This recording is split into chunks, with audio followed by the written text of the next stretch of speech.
मी स्नेहा मिरगणे आपल्या अचानक भयानक ब्लॉगमध्ये सहर्ष स्वागत करत आहे. तर आज आम्ही आलो आहोत BHU मध्ये, म्हणजेच बनारस हिंदू युनिव्हर्सिटीमध्ये. आम्हाला ना BHU पाहायचं होतं, म्हणजे बनारस हिंदू युनिव्हर्सिटी पाहायची होती. म्हटलं एवढं फेमस आहे ही गोष्ट, तर आपण का बघू नये, त्याच्यामुळं मग आम्ही आता आम्हाला 4 वाजता निघायचं आहे. आम्ही असं मोठ्या हे बघा बॅग घेऊन बॅग वगैरे घेऊन आम्ही चाललोय. तर चला, पुढचा प्रवास आपला दिल्लीचा आणि मग दिल्लीपासून पुण्याचा. ओके, खूप थंडी आहे आणि आज 3रा दिवस आहे, केस विंचरलेले नाहीयेत. आम्ही कंगवाच आणायला विसरलो. तर आधी पेटपूजा करावी लागेल आणि नेहमीप्रमाणे आधी पेटपूजा करायची आणि मगच मंदिराचं दर्शन घ्यायचंय. इडली सांबर, श्री विश्वनाथ मंदिर. तर आपण आलो आहोत श्री विश्वनाथ मंदिरला. बापरे, मोठं मंदिर आहे. पीछे का सीन बना रहा है. बापरे, जेंट्स आणि लेडीज लोकांची वेगवेगळी लाईन लागले बघा. आणि तिथे माझा नवरा आहे. इथे आलोय. हर हर महादेव.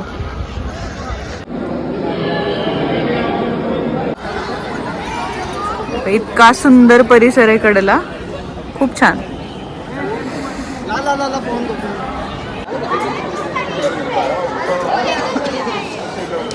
तर दर्शन वगैरे झालेलं आहे आणि छान आहे हे पण मंदिर. तर आम्ही आलो आहोत आता BHU मध्ये, म्हणजे बनारस हिंदू युनिव्हर्सिटीमध्ये. तर इथे हे मंदिर आहे, श्री विश्वनाथ मंदिर. तर ते पण खूप सुंदर आहे. आम्हाला ना BHU पाहायचं होतं, म्हणूनच आम्ही इथं आलोय. एकतर थंडी आहे आणि त्याच्यातून पण वारं सुटलं एवढं मोठं.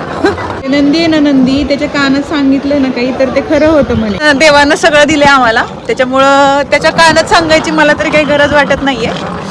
बापरे, स्वप्नील हे बघ, डोकं कसलं झालंय. 3 दिवस झालं केस विंचरलेले नाहीत अक्षरशः. आमच्या साहेबांना ना कंगवा घ्यायला पण फुरसत नव्हती, तर आम्ही कंगवा पण घेतलेला नाहीये. आणि छान वाटतंय मराठी बोलायला. इथला समोसा BHU मधला, एवढी खाऊगल्ली मोठी आहे. हो, इथलं फूड मात्र एन्जॉय केलंय चांगलं.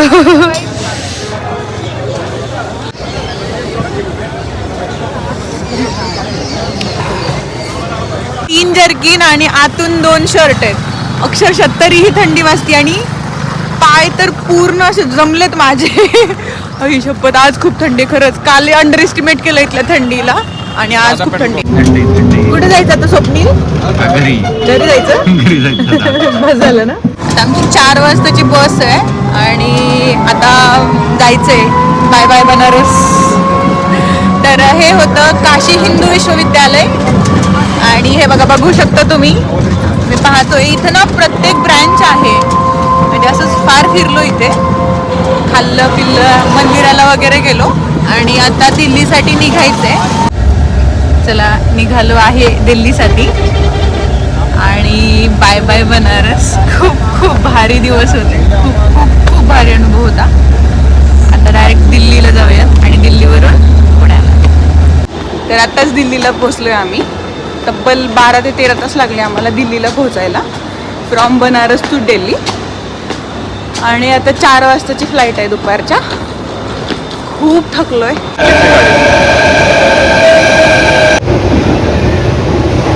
कधी पुण्याच्या मेट्रोमध्ये मी आजपर्यंत बसलेले नाहीये, पण मी किती वेळा तरी दिल्लीच्या मेट्रोमध्ये बसलेली आहे. आणि आम्ही आलो आहोत आमच्या आप्पाच्या, म्हणजे माझ्या भावाच्या घरी. आणि वहिनीनं बनवलंय. काय आहे वहिनी हे?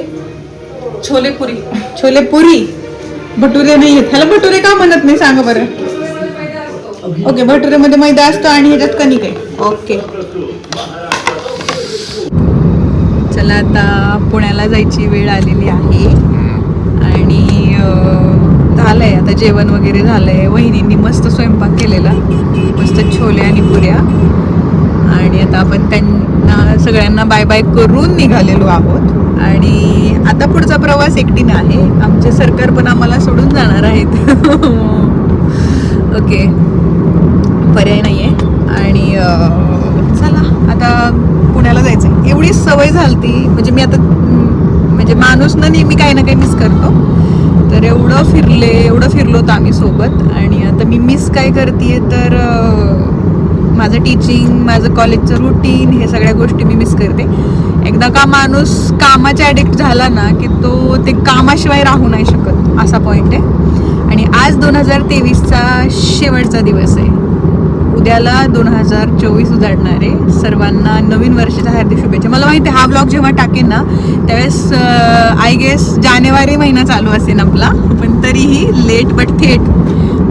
दिल्लीवरून, हे दिल्ली आहे, दिल्लीवरून प्रदूषण ग्रस्त दिल्लीवरून पण सुंदर दिल्लीवरून तुम्हाला नवीन वर्षाच्या हार्दिक हार्दिक हार्दिक शुभेच्छा. असंच नवीन वर्ष भरभराटीचं, सुख समृद्धीचं आणि समाधानाचं जावं. काही नाही, आता जायचंय. आणि आपण नेहमी, मी काय बोलत होते, नेहमी गोष्टी मिस करतो. आता इथं राहून मी माझं कॉलेजचं रुटीन मिस करते आणि तिथं राहून मी माझ्या नवऱ्याला मिस करते. सगळ्या गोष्टी मिस करणं तर चालल्यात, बट ठीक आहे. आता काय छान झाली ट्रिप, एकदम भारी. म्हणजे हा अनुभव आयुष्यासाठी झालाय. म्हणून तर व्लॉग टाकण्याचं पहिलं रिझन हेच आहे की आपल्या आठवणी राहतील. आणि आम्ही ॲज अ कपल म्हणून पहिल्यांदा व्लॉगिंग केलंय की बाबा पहिल्यांदा नवऱ्यासोबत आहे. आणि आम्ही ही गोष्ट ना आयुष्यभर बघत राहू की यार ही ट्रिप आमची खूप मेमोरेबल झाली, खूप जास्त मेमोरेबल झाली आणि भारी वाटलं. तर पोहोचलो आहोत दिल्ली एअरपोर्टला. हे सुंदर दिल्लीचं एअरपोर्ट आहे.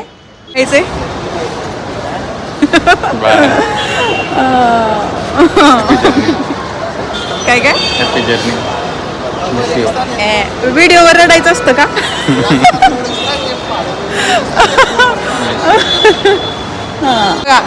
बायकोला सोडून राहणारा माणूस. फार थंडी वाजते खरं तर. जायचंय आता. रडायचं असतं का रे व्हिडिओवर? बिदाईचं सॉन्ग वगैरे पाठीमागे बॅकग्राऊंडला लावूया.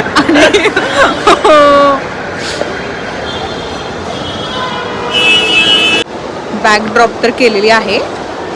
एवढं मोठं एअरपोर्ट आहे दिल्लीचं. आणि पुण्यासारख्या एअरपोर्टवरून आल्यावर दिल्लीचं एअरपोर्ट पाहिलं की असं वाटतं राव कुठं ड्रॉप करू, कुठं काय करू, केवढं कन्फ्युजन. आणि साध्या माणसाला, साधं राहणाऱ्या किंवा साध्या आपल्यासारख्या खेडोपाड्याला आलेल्या माणसांना काय कुठं काय मेळ लागणार आहे. पण ठिकठिकाणी हेल्प डेस्क असतात, त्याच्यामुळं एवढं काही प्रॉब्लेम येत नाही. इथे आल्यावर थोडंसं भितरल्यासारखं होतं सुरुवातीला, बट कालांतराने होऊन जाते सवय.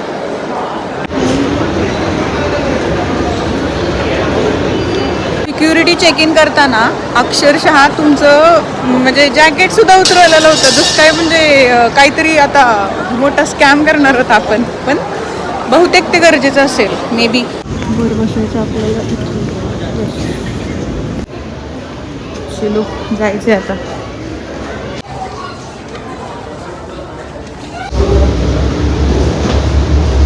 आता घाई लागली आहे पुण्याला जायची.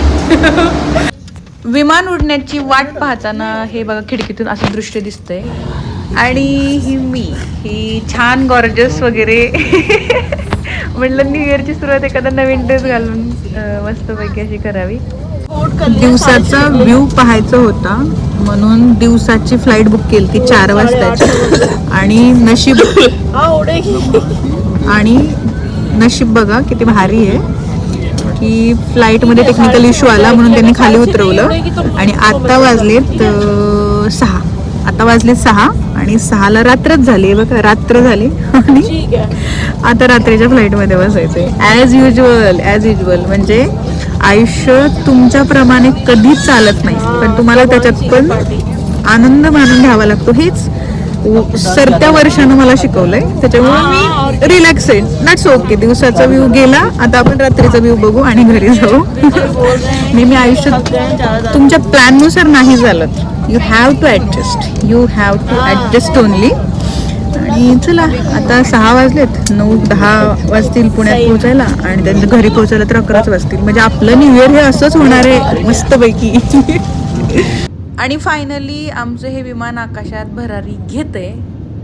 आणि एअर इंडियानं इतक्या धोका देऊन पण जेवण निदान चांगलं दिलेलं आहे. डिअर तुकोबा हे पुस्तक वाचून ह्या प्रवासात संपवलेला आहे. आणि एअर इंडियानं निदान चहाची सर्व्हिस तरी बरी दिली. विमानाचं तर त्यानं बट्ट्याबोळ केलेलाच आहे. चला पोहोचलोय पुण्यात फायनली. बापरे बरंच हेक्टिक झालं सगळं. आणि आता बरं वाटतंय की बाबा ॲटलिस्ट एअरपोर्टला तरी पोहोचलो पुण्याच्या. तर जस्ट मी घरी पोहोचलेले आहे. तर फार भारी गेलं हॉलिडे. ही सुट्टी एकदम म्हणजे स्वप्नात पाहिलं होतं ना तसं काहीतरी स्वप्न पडल्यासारखं वाटतंय मला. आणि संध्याकाळचे रात्रीचे किती वाजले 10 वाजलेले आहेत. घड्याळ बघायची सवय झाली. संध्याकाळचे 10 वाजलेले आहेत आणि आज आहे 31 डिसेंबर. सर्वांना ॲडव्हान्समध्ये happy new year. Happy new year. आणि हे ऑलरेडी मी विश केलेलं याच्या आधी पण. आणि मी आत्ता घरी आलेली आहे आणि आपले याच्या आधी 3 व्लॉग झालेले आहेत. 1 2 3 4. ओके, याच्या आधी 4 व्लॉग झालेत. हा असेल 5वा व्लॉग. आणि थँक्स फॉर वॉचिंग. आवडलं असेल तर लाईक शेअर आणि सबस्क्राईब करायला विसरू नका. कमेंट करा. मला कमेंट थ्रू कळतंय की तुम्हाला आवडतंय का हे नाही ते. त्याबद्दल आतापर्यंत दिलेल्या प्रतिसादाबद्दल धन्यवाद. आणि आयुष्यात ना असंच प्रत्येक मोमेंट ना भारी जगा एकदम, किंवा आपल्या आयुष्यात पुढे गेलं की आपल्याला रिग्रेटच नाही झाला पाहिजे. सध्या आमच्या बिल्डिंगमधून आवाज येते 31sta. मी सध्या एकटी आहे. तर आता सध्या प्लॅन फक्त झोपायचा आहे. आणि आपलं नवीन वर्ष जरी गुढीपाडव्याला असलं तरी पण 1 जानेवारीला नवीन सुरुवात करायला काय हरकत आहे ना. अरे फ्लंबल होते. इतकी खुश आहे मी. आणि चला तर मग मी बरेच संकल्प ठरवलेत. मागच्या वर्षी जे संकल्प केले त्याच्यापैकी काही संकल्प कंप्लीट झालेत, काही संकल्प कंप्लीट व्हायचे राहिलेत. यावर्षी पण असे बरेच संकल्प आहेत की जे कंप्लीट करायचे आहेत आपल्याला. तर ते मी 2024 31 डिसेंबरला पक्का सांगणार आहे मी, आय प्रॉमिस. आणि चला तर मग ब्लॉगची सांगता करतो. भेटूयात पुढच्या ब्लॉगमध्ये. आणि हसत राहा, मजेत राहा, आनंदी राहा, समाधानी राहा.